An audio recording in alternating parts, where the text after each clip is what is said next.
ಸಂಬಂಧದಲ್ಲಿ ಅಹಂಕಾರ ಮಧ್ಯೆ ಬರಬಾರ್ದು. ನಮ್ಮನೆಗೆ ಬಂದಾಗ ಇನ್ನೊಬ್ರಿಗೆ ನೋವಾಗಿದೆ ಅಂದ್ರೆ ನಾವೇ ಒಂದ್ ಹೆಜ್ಜೆ ಮುಂದೆ ಹೋಗಿ ಅದನ್ನ ಸರಿ ಮಾಡೋದ್ರಲ್ಲಿ ಯಾವ ಅವಮಾನನೂ ಇಲ್ಲ.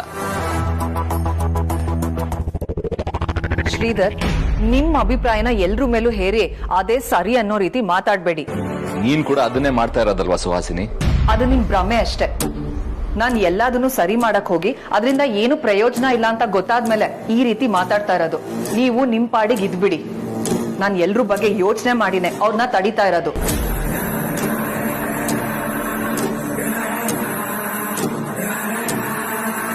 ನಾನೀಗ ಹಠ ಮಾಡ್ಕೊಂಡು ಹೋದ್ರೆ ಮದರ್ ಇಂಡಿಯಾಗೆ ನನ್ನ ಮೇಲೆ ಡೌಟ್ ಬರುತ್ತೆ.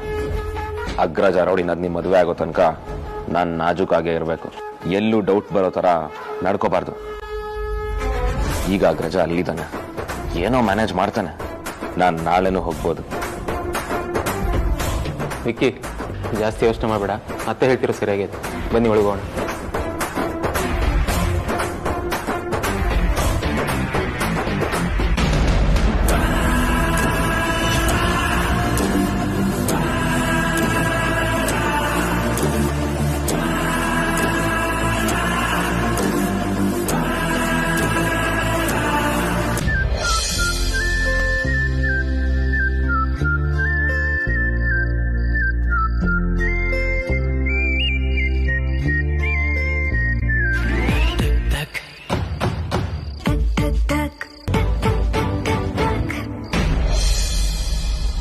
ಇನ್ನು ಎಷ್ಟೊತ್ತು ಅಂತ ನೀನ್ ಹೀಗೆ ಕೂತಿರ್ತೀಯಪ್ಪ? ಕೂತಿರೋದಕ್ಕೊಂದು ಉದ್ದೇಶ ಇದೆಯಲ್ಲಪ್ಪ, ಅದು ಇಡಬೇಕು ತಾನೆ. ಹಠದಿಂದ ಏನನ್ನೂ ತಕ್ಕಿಸ್ಕೊಳ್ಳೋದಕ್ಕೆ ಸಾಧ್ಯ ಇಲ್ಲಪ್ಪ. ನಿನ್ನ ಯೋಗ್ಯತೆಗೆ, ನಿನ್ನ ಘನತೆಗೆ ನೀನು ಹೀಗೆ ಹೊರಗಡೆ ನಿಂತ್ಕೊಂಡು ಕಾಯೋದು ಸರಿ ಕಾಣಿಸೋದಿಲ್ಲ. ಘನತೆ, ಗೌರವ, ಮಣ್ಣು ಮಸಿ ಈ ಭ್ರಮಗಳಿಂದಾನೇ ಅಲ್ವಪ್ಪ ಇಷ್ಟೊಂದು ಪಜಿತಿ ಆಗ್ತಿರೋದು. ನಾನು ಬಿಸ್ನೆಸ್ ಅಲ್ಲಿ ತುಂಬಾ ಸಾಧಿಸಿದೀನಿ, ಅಥವಾ ನನ್ನ ಸಿಕ್ಕಾಪಟ್ಟೆ ದುಡ್ಡಿದೆ. ಅಷ್ಟು ಮಾತ್ರಕ್ಕೆ ನಾನು ದೇವ್ರಲ್ವಲ್ಲ. ನಾನು ಎಲ್ಲರ ತರ ಮನುಷ್ಯ ಅಲ್ಪಾಪ. ದುಡ್ಡಿರೋರೇ ಮದ್ವೆ ಆಗ್ಬೇಕು ಅಂತ ಆಗಲಿ, ಬಡವರು ದುಡ್ಡಿರೋರ ಪ್ರೀತಿಸಲೇಬಾರ್ದು ಅನ್ನೋ ನಿಯಮ ಯಾವುದೂ ಇಲ್ವಲ್ಲ. ನಿನ್ನ ವಾದ ತಪ್ಪು ಅಂತ ನಾನು ಹೇಳಲ್ಲಪ್ಪ. ಆದ್ರೆ ನೀನ್ ಹೀಗೆ ಪಟ್ಟು ಹಿಡಿದು ಕೂತ್ಬಿಟ್ರೆ ಅಕ್ಕಪಕ್ಕದ ಜನ ಏನ್ ಅನ್ಕೊಳ್ಳಲ್ಲ ಹೇಳು? ಅವ್ರು ಆಡೋ ಮಾತುಗಳಿಗೆ ಪರಿ ಹೆದರೋದು, ಅವ್ರಿಗೆ ಅವ್ರದೇ ಭಯ. ಅದು ಅನಗತ್ಯ ಅಲ್ವಾ? ನಾವ್ ಎಲ್ಲಾರ್ಗೂ ಚೆನ್ನಾಗಿರ್ಲೇಬೇಕು ಅಂತೇನಿಲ್ಲ, ಹಾಗಿರೋದಕ್ಕೆ ಸಾಧ್ಯನೂ ಇಲ್ಲ. ಎಲ್ಲದಕ್ಕಿಂತ ಹೆಚ್ಚಾಗಿ ನಾವು ನಮ್ಮ ಜೀವನದ ಬಗ್ಗೆ ಯೋಚನೆ ಮಾಡಬೇಕು. ಬರೀ ದೃಷ್ಟಿಯಲ್ಲಿ ದುಡ್ಡಿರೋರು ಮತ್ತೆ ದುಡ್ಡು ಇಲ್ಲದೆ ಇರೋರು ನಡುವೆ ವ್ಯತ್ಯಾಸ ಇದೇನಪ್ಪ? ನೀವು ಇಂಥ ನಿರ್ಧಾರಗಳನ್ನ ತಗೋಬಹುದು, ಅದನ್ನ ಯಾರು ಪ್ರಶ್ನೆ ಮಾಡೋಲ್ಲ. ಆದ್ರೆ ನಾವು ಬಡವರು, ನಮಗೆ ಇದನ್ನ ಎದುರಿಸೋದಕ್ಕಾಗೋದಿಲ್ಲ. ಹೀಗೆ ನೀನು ಕಾಯ್ತಾ ನಿಂತ್ಕೊಳ್ಳೋದು ಸಮಸ್ಯೆಗೆ ದಾರಿ ಆಗುತ್ತೆ. ಖಂಡಿತವಾಗ್ಲೂ ನಿಮ್ಗೆ ಮುಜುಗರ ಮಾಡಬೇಕು ಅಥವಾ ಹಿಂಸೆ ಕೊಡಬೇಕು ಅನ್ನೋದು ನನ್ನ ಇಂಟೆನ್ಷನ್ ಅಲ್ಲ. ನನಗೆ ಅಮೂಲ್ಯ ಬೇಕಪ್ಪ. ಅವಳನ್ನ ಬಿಟ್ಟು ನನ್ನ ಲೈಫಲ್ಲಿ ನಾನು ಯಾರೂ ಇಮ್ಯಾಜಿನ್ ಮಾಡ್ಕೊಳ್ಳೋದಕ್ಕೆ ಸಾಧ್ಯನೇ ಇಲ್ಲ. ನೀವು ಅಮೂಲ್ಯನ ನನಗೆ ಮದುವೆ ಮಾಡ್ಕೊಡ್ತೀನಿ ಅಂತ ಹೇಳೋವರೆಗೂ ನಾನು ಇಲ್ಲಿಂದ ಹೋಗೋದಿಲ್ಲ. ಈ ತರ ಮಾತುಕತೆಗೆ ಕೊನೆ ಇರೋದಿಲ್ಲ ವೇದಾಂತ್. ಇದು ಸುಮ್ಮನೆ ಬೆಳೀತಾ ಹೋಗುತ್ತೆ, ಯಾವುದು ಇತ್ಯರ್ಥ ಆಗೋದಿಲ್ಲ, ವ್ಯರ್ಥ ಪ್ರಯತ್ನ ಆಗುತ್ತೆ.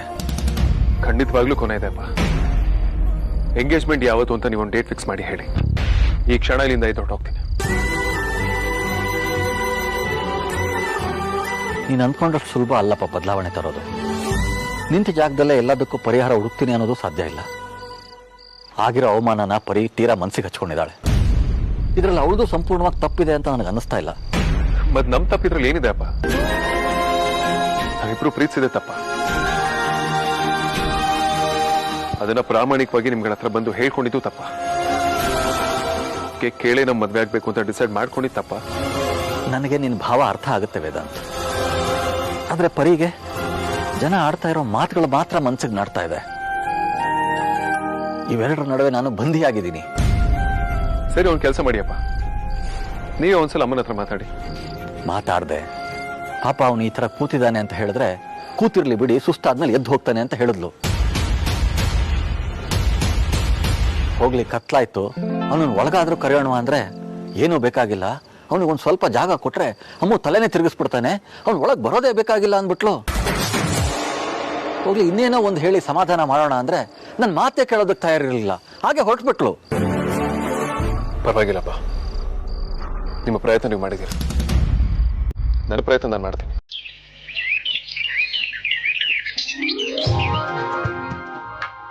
ಅಣ್ಣ ಅಣ್ಣ, ಗುಡ್ ಮಾರ್ನಿಂಗ್. ಮಾರ್ನಿಂಗ್. ತಗೋ.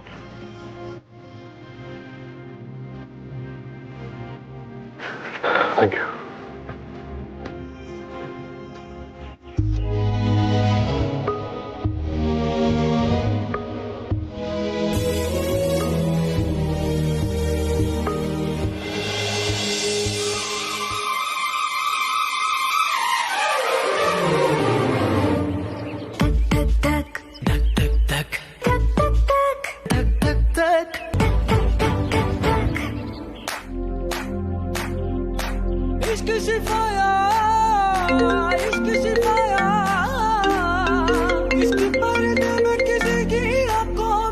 ಗುಡ್ ಮಾರ್ನಿಂಗ್ ಸುಳ್ಳೆ ಪೊಳ್ಳೆ.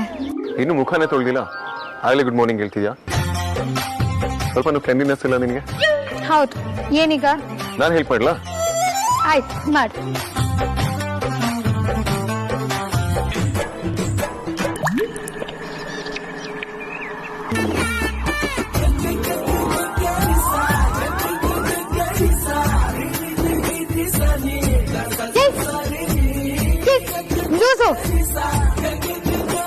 ನಿಮ್ಗೇನಾದ್ರು ತಲೆಗೆಲೆ ಕೆಟ್ಟಿದ್ಯಾ? ಮೊದ್ಲೇ ಚಳಿ ಅಂತ ಸಾಯ್ತಿದ್ದೀನಿ, ಕರ್ಮ ಕಾಂಡ. ತಲೆ ಕೆಟ್ಟಿರೋದು ನಿನಗೆ. ನಿನ್ ಪರ್ಮಿಷನ್ ತಗೊಂಡೆ ನೀರೆಸ್ತಿದ್ದು, ಹೆಲ್ಪ್ ಮಾಡಿದ್ರು ಬೈತಿಲ್ಲ. ಚೈ ಹೋಗಯ್ಯ, ಹೆಲ್ಪ್ ಅಂತ ಹೆಲ್ಪ್ ಯಾವಳಿಗೆ ಬೇಕು ನೀನ್ ಹೆಲ್ಪ್?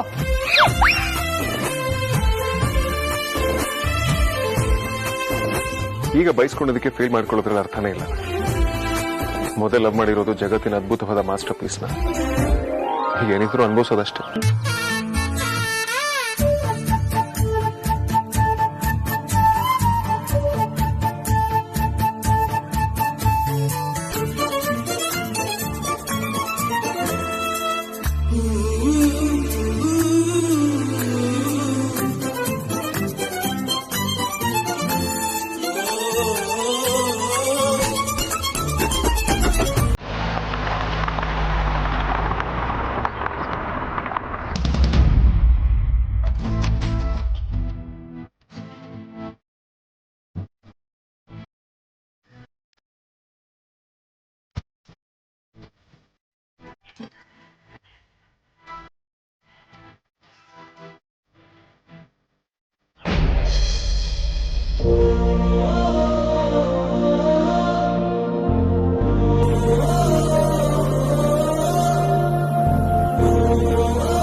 ಏನು ಅಣ್ಣ ಇದು? ರಾತ್ರಿ ಎಲ್ಲ ಇಲ್ಲೇ ಕೂತಿದ್ಯಾ? ಇಲ್ಲೇ ಕೂತಿದೆ, ಆದ್ರೆ ಬೇಜಾರು ಆಗ್ಲಿಲ್ಲ, ಬೋರು ಆಗ್ಲಿಲ್ಲ. ಅಲ್ಲಿಂದ ಅಮೂಲ್ಯ ಕಾಣಿಸ್ತಿದ್ಲು.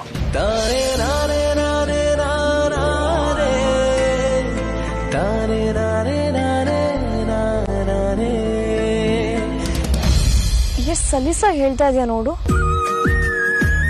ನಿನ್ನ ಈ ರೀತಿ ನೋಡಿ ನನ್ ಕೈ ತಡ್ಕೊಳಕ್ ಆಗ್ತಾ ಇಲ್ಲ ಕಣೋ. ದಿಸ್ ಇಸ್ ನಾಟ್ ಫೇರ್ ಅಣ್ಣ. Everything is fair in love and war ಅಂತ ನೀನೇ ಹೇಳ್ತಿರ್ತೀಯಲ್ಲ ಅದ್ಯಾ. ನೀನ್ ಇಷ್ಟಕ್ಕೆಲ್ಲ ಬೇಜಾರ್ ಮಾಡ್ಕೊಳ್ಳೋದಿಕ್ ಹೋಗ್ಬೇಡ. ಅಂಡ್ ಬೈ ದ ವೇ, ನೀನ್ ಈ ಟೈಮಲ್ಲಿ ಯಾವ್ದನ್ನು ಮನ್ಸಿಗೆ ತೊಗೊಳಕ್ ಹೋಗ್ಬಾರ್ದು.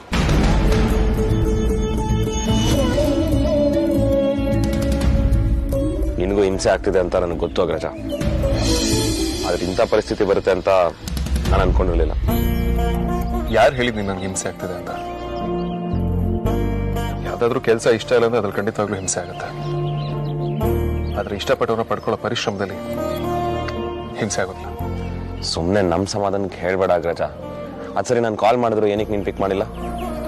ಓ ಸಾರಿ ವಿಕ್ರಾಂತ, ಮಿಸ್ಟರ್ ಕಾಲ್. ಚಿಕ್ಕಮ್ಮನ ಹತ್ರ ಮಾತಾಡಿದ್ರೆ ವೇದಾಂತ್, ಚಿಕ್ಕಮ್ಮ ಏನಂದ್ರು? ನಾನು ಇನ್ನೂ ಇಲ್ಲೇ ಇದ್ದೀನಿ ಅಂತಂದ್ರೆ ಅರ್ಥ ಮಾಡ್ಕೊಳ್ಳಿ ಸಾರ್ಥಕ್. ನಮಗೆ ಬೇಕಾಗಿರೋದು ಇನ್ನೂ ಕೊಟ್ಟಿಲ್ಲ. ವೇದಾಂತ್ ಬಗ್ಗೆ ನಂಗೆ ತುಂಬಾನೇ ಗೌರವ ಇದೆ. ಇವತ್ತಿನ ಕಾಲದಲ್ಲಿ ಅಷ್ಟು ಎತ್ತರಕ್ಕೆ ಬೆಳೆದಿರೋರು ಇಷ್ಟು ತಗ್ಗಿ ಬಗ್ಗೆ ನಡೆಯಲ್ಲ. ಆದರೆ ಅದಕ್ಕೂ ಮಿಗಿಲಾಗಿ ನಾನು ನನ್ನ ಜೀವನದಲ್ಲಿ ಇಷ್ಟು ವರ್ಷ ನನ್ನ ಆತ್ಮಗೌರವನ ಕಳ್ಕೊಂಡಿಲ್ಲ. ಮದುವೆಗೆ ಮುಂಚೆನೇ ಇಷ್ಟು ಮಾತು ಬಂದಿದೆ ಅಂದರೆ ಮದುವೆ ಆದಮೇಲೆ ಎಷ್ಟು ಬರಲ್ಲ ಹೇಳು? ದೊಡ್ಡವ್ರ ಕಿವಿಗೆ ಆ ಮಾತೆಲ್ಲ ಕೇಳಿಸಲ್ಲಪ್ಪ. ಯಾಕೆಂದ್ರೆ ಅವ್ರುಗಳದ್ದು ದೊಡ್ಡ ಮನೆ, ದೊಡ್ಡ ಸಂಪರ್ಕ, ದೊಡ್ಡ ಸಮಾಜ. ಆದ್ರೆ ನಮ್ದು ಹಾಗಲ್ಲ, ಮಧ್ಯಮ ವರ್ಗದ ಜನ, ಚಿಕ್ಕ ಸಮಾಜ. ಅದ್ರ ಸುತ್ತ ಕೆಲವು ಮನೆಗಳಲ್ಲಿ ಚಿಕ್ಕ ಮನಸ್ಥಿತಿ. ನಮ್ಮ ಕಿವಿಗೆ ಎಲ್ಲ ಮಾತು ಕೇಳಿಸುತ್ತಪ್ಪ. ಪ್ರತಿದಿನ ಇಂಥ ಮಾತುಗಳನ್ನ ಕೇಳ್ಕೊಂಡು ಬದುಕೋದು ಎಷ್ಟು ಕಷ್ಟ ಅಂತ ನಿಮ್ಗೆ ಯಾರಿಗೂ ಅರ್ಥ ಆಗಲ್ಲ. ಚಿಕ್ಕಮ್ಮ, ನೀವು ಅಮ್ಮು ಮತ್ತೆ ವೇದಾಂತ್ ಜೀವನದ ಬಗ್ಗೆನೂ ಸ್ವಲ್ಪ ಯೋಚನೆ ಮಾಡಿ. ಅವರಿಬ್ರು ಪಾಪ ನಿಮ್ಮ ಒಪ್ಪಿಗೆ ಹೋಗ್ಸರ ಕಾಯ್ತಾ ಇದಾರೆ. ನೀವುಗಳು ನಿಮ್ಗೆ ಎಷ್ಟು ಗೊತ್ತೋ ಅದರ ಆಧಾರದ ಮೇಲೆ ಮಾತಾಡ್ತಿದ್ದೀರಾ. ದೊಡ್ಡವ್ರ ಮನೆಯಲ್ಲಿ ಚಿಕ್ಕ ಚಿಕ್ಕ ವಿಷಯಗಳು ದೊಡ್ಡದಾಗಿ ಕಾಣಿಸೋದೇ ಇಲ್ಲ. ಆದ್ರೆ ಅದು ನಮಗ್ ಕಂಡಿದೆ. ನಾನು ಮತ್ತೆ ನಿಮ್ ಚಿಕ್ಕಪ್ಪ ಅದನ್ನ ನೋಡಿದೀವಿ. ಅತ್ತೆ, ಅದೇನು ಅಂತ ನಮಗ್ ಹೇಳಿ, ಅದನ್ನ ಸರಿ ಮಾಡೋ ಜವಾಬ್ದಾರಿ ನಮ್ದು. ಕೆಲವೊಂದನ್ನ ನೀವು ಕೇಳಬಾರ್ದು, ನಾನು ಹೇಳ್ಬಾರ್ದು. ನಮ್ಗೆ ಖಾರ ತಡ್ಕೊಳ್ಳೋ ಶಕ್ತಿ ಇದೆ, ಆದ್ರೆ ಇನ್ನೊಬ್ಬರ ಸಂಸಾರದಲ್ಲಿ ಹುಳಿ ಹಿಂಡೋ ಮನಸ್ಸಿಲ್ಲಪ್ಪ. ರೀ, ಮಾರ್ಕೆಟ್ಗೆ ಹೋಗಿ ತರಕಾರಿ ತಗೊಂಡ್ಬರ್ಬೇಕು ಅಂತ ಹೇಳಿದ್ದೆ, ಹೋಗೋಣವಾ? ಅದಿತಿ ಮನೇಲಿದ್ದಾಳೆ. ನಾವು ಮಕ್ಕಳನ್ನ ಬಂದವ್ರನ್ನ ಚೆನ್ನಾಗಿ ನೋಡ್ಕೋಬೇಕು ಅಂತ ಬೆಳೆಸಿದ್ದೀವಿ. ಅವಳು ಕಾಫಿ ಕೊಡ್ತಾಳೆ, ಕುಡ್ಕೊಂಡು ಹೋಗಿ. ನಡೀರಿ, ಅಮ್ಮನ ಜೊತೆಲಿ ಕರ್ಕೊಂಡು ಹೋಗೋಣ. ಅವಳನ್ನ ಇಲ್ಲೇ ಬಿಟ್ಟು ಹೋದ್ರೆ ಮನಸ್ಸು ಕೆಡಿಸ್ಬಿಡ್ತಾರೆ. ಎಲ್ಲಿದ್ದಾಳೆ ಅವಳು? ಅಮ್ಮೋ, ಅಮ್ಮೋ,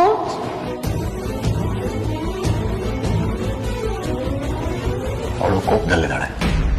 ಅವಳು ಕೋಪ ಇಳಿಯೋದಕ್ಕೆ ನನ್ನಷ್ಟು ಸಮಯ ಬೇಕು. ಅಲ್ಲಿವರೆಗೂ ನಾವು ತಾಳ್ಮೆಯಿಂದ ಕಾಯಬೇಕು. ಅವಳು ಕೋಪದಲ್ಲಿ ಮಾತಾಡೋದು ಅಂತ ನೀವು ಬೇಜಾರು ಮಾಡ್ಕೋಬೇಡಿ.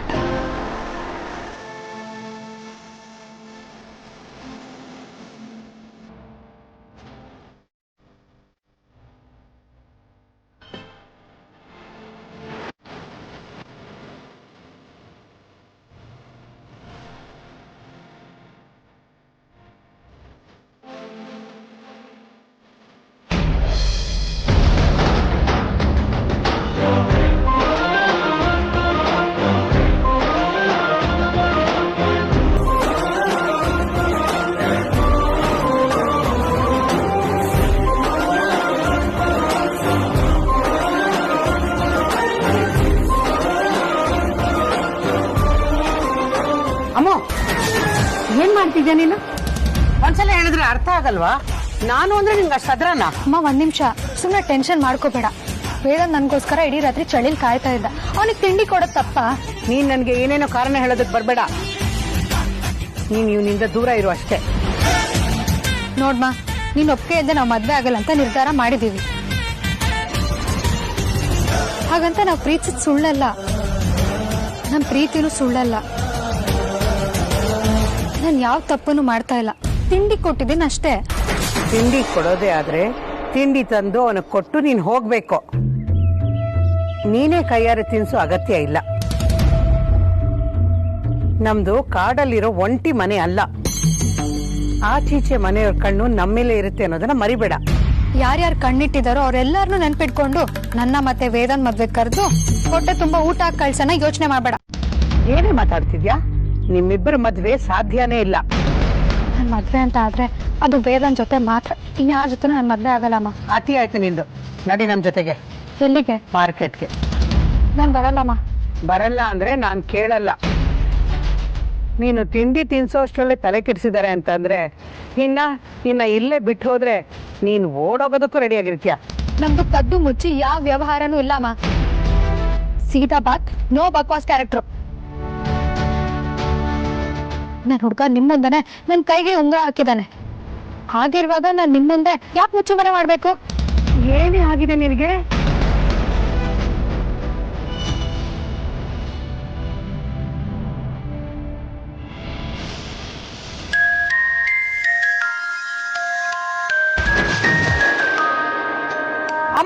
ನಡಿ ನನ್ನ ಜೊತೆಗೆ. ಬರೀ ನೀನು 8 ತಿಂಗಳು ಬಸ್ರಿ, ನೀನು ಇವ್ರ ಜೊತೆ ಕೋತಿ ತರ ಕುಣಿತಾ ಇದೆಯಲ್ಲ, ಸ್ವಲ್ಪನಾದ್ರೂ ಜವಾಬ್ದಾರಿ ಬೇಡ? ಬಸ್ರಿ ಅಂತ ಗೊತ್ತು ಅಲ್ವ ಚಿಕ್ಕತ್ತೆ, ಮತ್ ಬಸ್ರಿ ಬೈಕಿನ ಈಡೇರ್ಸಿ ಅಲ್ವಾ. ಪ್ಲೀಸ್ ಚಿಕ್ಕತ್ತೆ, ಪ್ಲೀಸ್ ಪ್ಲೀಸ್ ಪ್ಲೀಸ್. ನನ್ನ ಹೊಟ್ಟೆಲಿರೋ ಮಗುಗೋಸ್ಕರ ಆದ್ರೂ ನನ್ನ ಆಸೆನ ಈಡೇರಿಸಿ ಚಿಕ್ಕತ್ತೆ. ಬರೀ ಅವಳು ತುಂಬಾ ಕೇಳ್ಕೊತಾ ಇದ್ದಾಳೆ, ಒಪ್ಕೋಬಾರ್ದಾ? ಬಸ್ರೀರ್ ಏನಾದ್ರು ಕೇಳಿದ್ರೆ ಆಗಲ್ಲ ಅನ್ಬಾರ್ದು ಅಂತ ನೀನೇ ಹೇಳ್ತಿದ್ಯಲ್ಲ. ನೀವು ಸುಮ್ಮನೆ ಇರಿ. ಅವಳು ಬೇರೆ ಏನೇ ಕೇಳಿದ್ರು ನಾನು ಒಪ್ಕೊಂಡ್ಬಿಡ್ತಿದ್ದೆ. ಆದ್ರೆ ಈ ವಿಷಯದಲ್ಲಿ ಒತ್ತಾಯ ಮಾಡಿ ಬಸ್ರಿ ಬೈಕೆ ಅಂತಿದ್ದಾಳೆ. ನಾವು ಹಿಂದೆ ಮುಂದೆ ಯೋಚನೆ ಮಾಡಬಾರ್ದಾ?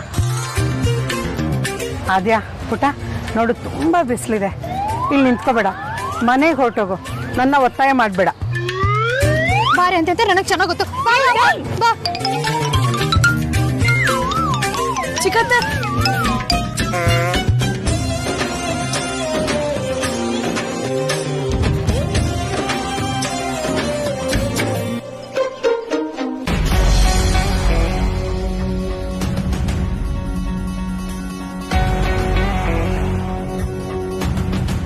ಅತ್ತೆ, ಜ್ಯೂಸ್ ಅಲ್ಲಿಡು. ಅತ್ತೆ, ನಿಮ್ಮ ಹತ್ರ ಸ್ವಲ್ಪ ಮಾತಾಡ್ಬೋದಾ? ಹೇಳು. ಮತ್ತೆ ನಮ್ಮಮ್ಮ ತುಂಬ ಸೂಕ್ಷ್ಮ ಸ್ವಭಾವದವರು. ಯಾರಾದರೂ ಏನಾದರೂ ಮಾತಾಡ್ಬಿಟ್ರೆ ಅದನ್ನೇ ಮನಸ್ಸಲ್ಲಿ ಇಟ್ಕೊಂಡ್ಬಿಡ್ತಾರೆ. ಅಂಥದ್ರಲ್ಲಿ ಮೊನ್ನೆ ಪಾರ್ಟಿಲಿ ಅಮ್ಮಂಗೆ ದೊಡ್ಡ ಅವಮಾನನೇ ಆಯಿತು. ಅದಕ್ಕೆ. ಏನದಕ್ಕೆ? ಈಗೇನು ನಾನು ಹೋಗಿ ಅವ್ರ ಕಾಲಿಗೆ ಬಿದ್ದು ನಮಸ್ಕಾರ ಮಾಡ್ಬೇಕಾರ್ತಿ? ಅಯ್ಯೋ ಆಗಲ್ಲ ಅತ್ತೆ, ನಾನು ಯಾಕೆ ಆ ಥರ ಎಲ್ಲ ಕೇಳ್ತೀನಿ? ಆ ಘಟನೆ ನಮ್ಮನೇಲಿ ನಡೀತಲ್ವಾ, ಅದಕ್ಕೆ. ಏನ್ ಅದಕ್ಕೆ ಅದಕ್ಕೆ ಅಂತ ಅವಾಗ್ಲಿಂದ ರಾಗ ಎಳಿತಿದ್ಯಾ? ಅಂದ್ರೆ ನಿನ್ ಮಾತಿನ ಉದ್ದೇಶ ಇದಕ್ಕೆಲ್ಲ ನಾನ್ ಕಾರಣ ಅಂತನಾ? ಇಲ್ಲ ಅತ್ತೆ, ನನ್ನ ಮಾತಿನ ಉದ್ದೇಶ ಅದಲ್ಲ. ಅದ್ ಏನ್ ಹೇಳ್ಬೇಕು ಅಂತಿದ್ಯೋ ನೇರವಾಗಿ ಹೇಳೋ.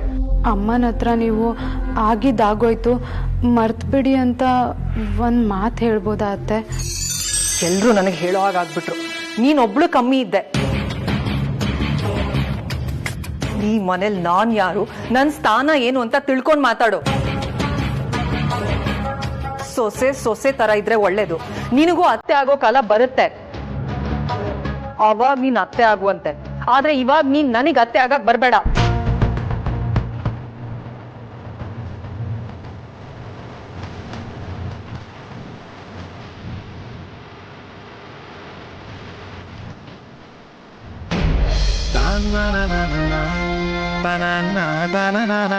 ಏನ್ ಬಾವ ಇದು? ನಿಮ್ ಪ್ಲಾನ್ಗೂ ಬೆಲೆ ಇಲ್ದ ನಂಗೆ ಆಗೋಯ್ತಲ್ಲ. ಬೆಲೆ ಮನೆ ಹಾಳಾಗ ನನ್ ಸರಿಯಾಗಿ ಮೂಸು ನೋಡ್ತಾ ಇಲ್ಲ ಅವರು. ಅದ್ಯಾ ನಿಮ್ ಪ್ಲಾನ್ ಫ್ಲಾಪಾ? ನಿಮ್ಗಾದ್ರೆ ಸುಮ್ನೆ ಹೋದ್ರು, ನನಗ್ ಚೆನ್ನಾಗಿ ಬೈದ್ಬಿಟ್ಟು ಹೋದ್ರು. ಏನ್ ಮಾಡೋದು ಇವಾಗ? ಸುಮ್ನೆ ಅಂತೂ ಮನೆ ಹೋಗಕ್ ಆಗಲ್ಲ. ನೋವೇ ಚಾನ್ಸೇ ಇಲ್ಲ. ಏನೇ ಆದ್ರೂ ಒಪ್ಸ್ಬಿಟ್ಟೆ ಮನೆಗೆ ಹೋಗೋದು ಅಷ್ಟೇ.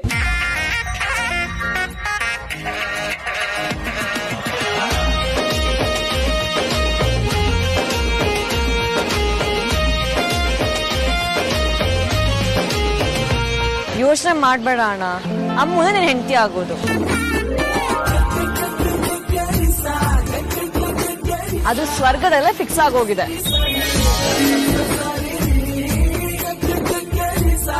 ಇಲ್ಲಿ ಚೌಟ್ರಿ ಮತ್ತೆ ಡೇಟ್ ಅಷ್ಟೇ ಬುಕ್ ಆಗ್ಬೇಕಾಗಿರೋದು.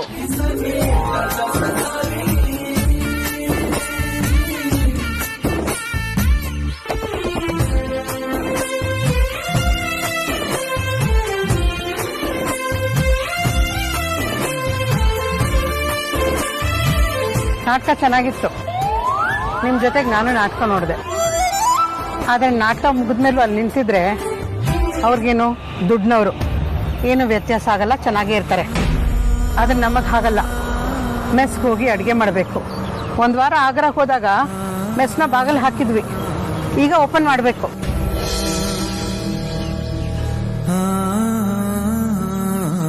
ನಿನ್ ಜಾಗದಲ್ಲಿ ಬೇರೆ ಯಾರೇ ಇದ್ದಿದ್ರು ಇಷ್ಟೊತ್ತಿಗೆ ಅನ್ನ ನೀರು ಎಲ್ಲ ಬಿಟ್ಟು ಕೂತಿರೋರು. ಸಮಸ್ಯೆ ಕಷ್ಟ ಎಲ್ಲರ ಲೈಫಲ್ಲೂ ಬರುತ್ತೆ ಅದ್ಯಾ. ಆದ್ರೆ ಅದನ್ನೇ ಜೀವನ ಪೂರ್ತಿ ನಿನ್ಸ್ಕೊಂಡು ಅಳಬಾರ್ದು. ಜೀವನ ಮುಂದುವರಿಲೇಬೇಕು. ನೀನ್ ತುಂಬಾ ಸ್ಟ್ರಾಂಗ್ ಅಂತ ಹೆಮ್ಮೆ ಆಗ್ತಿದೆ ಅದ್ಯಾ. ಹಾಗೇನಿಲ್ಲ ಸಾರ್ಥಕ್, ನನಗೂ ಅಳು ಬರ್ತಾ ಇತ್ತು, ತಡ್ಕೊಳಕ್ ಆಗ್ತಾ ಇರ್ಲಿಲ್ಲ. ಆಗೆಲ್ಲ ಬಾತ್ರೂಮಿಗೆ ಸೇರ್ಕೊಂಡು ಸಮಾಧಾನ ಆಗೋಷ್ಟು ಅಳ್ತಾ ಇದ್ದೆ. ಆದ್ಮೇಲೆ ನನಗೆ ನಾನೇ ಕೇಳ್ಕೊಳ್ತಾ ಇದ್ದೆ ಏನ್ ಬದಲಾಯ್ತು ಅಂತ. ಆದ್ರೂ ಏನು ಬದಲಾಗ್ತಿರ್ಲಿಲ್ಲ, ಮನಸ್ಸಿಗೆ ಸಮಾಧಾನ ಕೂಡ ಆಗ್ತಾ ಇರ್ಲಿಲ್ಲ. ಆಗ ಅನ್ಕೊಂಡೆ ಏನು ಲಾಭ ಇಲ್ಲ ಅಂದ್ಮೇಲೆ ಅತ್ತು ಪ್ರಯೋಜನ ಇಲ್ಲ ಅಂತ. ಅಳ್ಬಾರ್ದು ಅಂದ್ರೆ ಬಲವಂತವಾಗಿ ನಗ್ಬೇಕಾಗತ್ತೆ. ಅದಕ್ಕಿಂತ ಮನ್ಸಾರೆ ನಕ್ಕಿದ್ರೆ ಮಗು ನೆನಪು ಮರಿಬೋದು ಅಂತ ಏನಾದ್ರೂ ನೋಡ್ತಾ ಇರ್ತೀನಿ. ಎಷ್ಟೋ ಸಲ ಸಮಯ ಸಂದರ್ಭನೇ ನಮ್ಮನ್ನ ಗಟ್ಟಿ ಮಾಡುತ್ತೆ ಅನ್ನೋದಕ್ಕೆ ಇದೇ ಉದಾಹರಣೆ.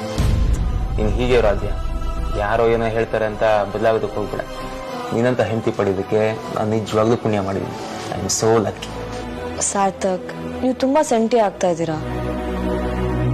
ನಾವ್ ಈ ತರ ಪ್ಯಾಥೋ ಮೋಡಿಗೆ ಹೋಗ್ಬಿಟ್ರೆ ನಮಗ್ ನಾವೇ ಹೊಸಬ್ರು ಅನ್ಸಕ್ ಶುರು ಆಗ್ಬಿಡತ್ತೆ.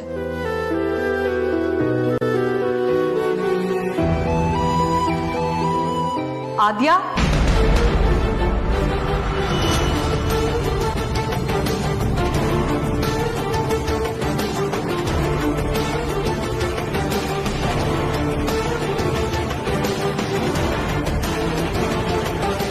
ಆದ್ಯ ಬೇರೆ ಪಿಲ್ಲು ತೆಗ್ದಿದ್ದಾಳೆ. ಅತ್ತೆ ಏನಾದ್ರು ನೋಡ್ಬಿಟ್ರೆ?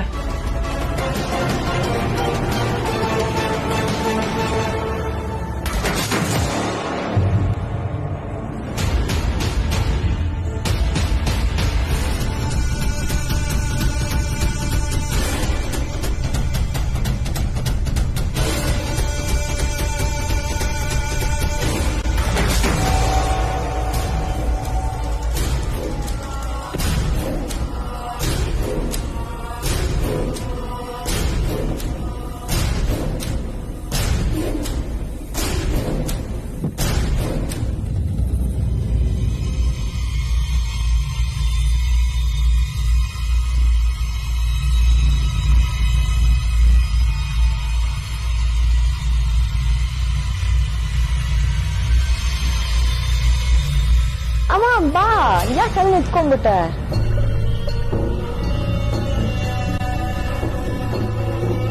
ಆದ್ಯಾ, ಹೇಗಿದ್ಯಾ ನೀನು? ನನ್ನನ್ನ ಸರಿಗ್ ಆರೈಕೆ ಮಾಡ್ತಿಲ್ಲ ಅಂತ ನನಗೆ ತುಂಬಾ ಬೇಜಾರಾಗ್ತಾ ಇದೆ. ಡಾಕ್ಟರ್ ಹತ್ರ ರೆಗ್ಯುಲರ್ ಆಗಿ ಚೆಕಪ್ ಮಾಡಿಸ್ತಿದ್ದೀರಾ ಅಲ್ವಾ? ಅಮ್ಮ, ಎಲ್ಲಾ ಮಾಡಿಸ್ತಾ ಇದೀವಿ. ಮಗುನು ಆರೋಗ್ಯ ಆಗಿದೆ ಅಂತ ಡಾಕ್ಟರ್ ಹೇಳಿದ್ದಾರೆ. ಅದೇ ಮುಖ್ಯ ಅಲ್ವಾ ಆದ್ಯಾ? ನೋಡು, ಸ್ವಲ್ಪನೂ ನೆಗ್ಲೆಕ್ಟ್ ಮಾಡ್ಬೇಡ. ಡೆಲಿವರಿ ಡೇಟ್ ಯಾವಾಗ ಕೊಟ್ಟಿದ್ದಾರೆ? ನೀ ನನ್ಗೆ ಈಗೀಗ ಏನು ಹೇಳೋದೇ ಇಲ್ಲ. ಅದು ಅತ್ತೆ ಇನ್ನೂ ಕೊಟ್ಟಿಲ್ಲ. ಅರೆ, ಇಷ್ಟೊತ್ತು ಆಲ್ರೆಡಿ ಕೊಡ್ಬೇಕಾಗಿತ್ತಲ್ವಾ? ಯಾಕೆ ಕೊಟ್ಟಿಲ್ಲ? ಕೊಟ್ಟಿಲ್ಲ ಅಂದ್ರೆ ಒಂದ್ ಡೇಟ್ ಹೇಳಿದ್ದಾರೆ. ಆದ್ರೆ ಆ ಡೇಟ್ ಒಳ್ಳೆ ದಿನನ ಒಂದ್ಸಲ ಚೆಕ್ ಮಾಡ್ಕೊಂಬಿಡಿ ಅಂತ ಆದ್ಯ ಹೇಳ್ತಿದ್ಲು ಅಷ್ಟೇ. ವಾಟ್ ನಾನ್ಸೆನ್ಸ್ ಆದ್ಯಾ, ನೀನು ಈ ಕಾಲದವಳು. ಇದನ್ನೆಲ್ಲ ನಂಬ್ಕೊಂಡು ಸುಮ್ಮನೆ ಹುಡುಗಾಟ ಆಡ್ಬೇಡ. ಒಂದ್ಸಲ ಆಗ ಅನ್ಸಿತ್ತು ಅಮ್ಮ, ಈಗ ಅದನ್ನೆಲ್ಲ ಬಿಟ್ಬಿಟ್ಟಿದೀನಿ.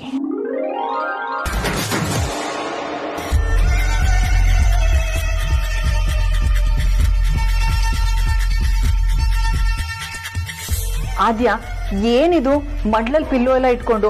ಮಗು ಪ್ರೆಷರ್ ಆಗುತ್ತೆ ಆದ್ಯಾ. ಬೇಡ ಮ್ಯಾಮ್, ಇಟ್ಸ್ ಫೈನ್. ನಂಗೆ ಕಂಫರ್ಟೇಬಲ್ ಫೀಲ್ ಆಗತ್ತೆ. ಸರಿ, ತೊಂದ್ರೆ ಇಲ್ಲ. ಆದ್ರೆ ಈ ಟೈಮಲ್ಲಿ ನೀನು ಓಡಾಡ್ತಾ ಇರ್ಬೇಕಾದ್ಯಾ. ನೀನ್ ಎಷ್ಟು ವಾಕ್ ಮಾಡ್ತೀಯೋ ಅಷ್ಟೇ ನಿನಗೆ ಒಳ್ಳೇದು. ನೋಡು, ಸುಮ್ಮನೆ ಇದೇ ತರ ಕೂತ್ಕೊಂಡಿರ್ಬೇಡ. ನಾನ್ ವಾಕ್ ಮಾಡಿಸ್ಲಾ? ಅಯ್ಯೋ, ನೀವ್ ಮತ್ತೆ ವಾಕ್ ಅಂತ ಹೇಳ್ಬಿಡಿ ಅತ್ತೆ. ಇಷ್ಟೊತ್ತು ಇವಳು ಆಚೆ ಈಚೆ ಓಡಾಡ್ತಾನೆ ಇದ್ಲು. ನಾನೇ ಸಾಕು, ಸ್ವಲ್ಪ ರೆಸ್ಟ್ ಮಾಡು ಅಂತ ಕೂರ್ಸಿದ್ದೀನಿ. ಮತ್ತೆ ವಾಕ್ ಅಂದ್ರೆ ರೋಡ್ಗೆ ಹೋಗ್ಬಿಡ್ತಾಳಷ್ಟೇ. ನೋಡು ಆದ್ಯಾ, ನಿಂಗ್ ಏನ್ ಬೇಕೋ ಕೇಳ್ ತರಿಸ್ಕೊ.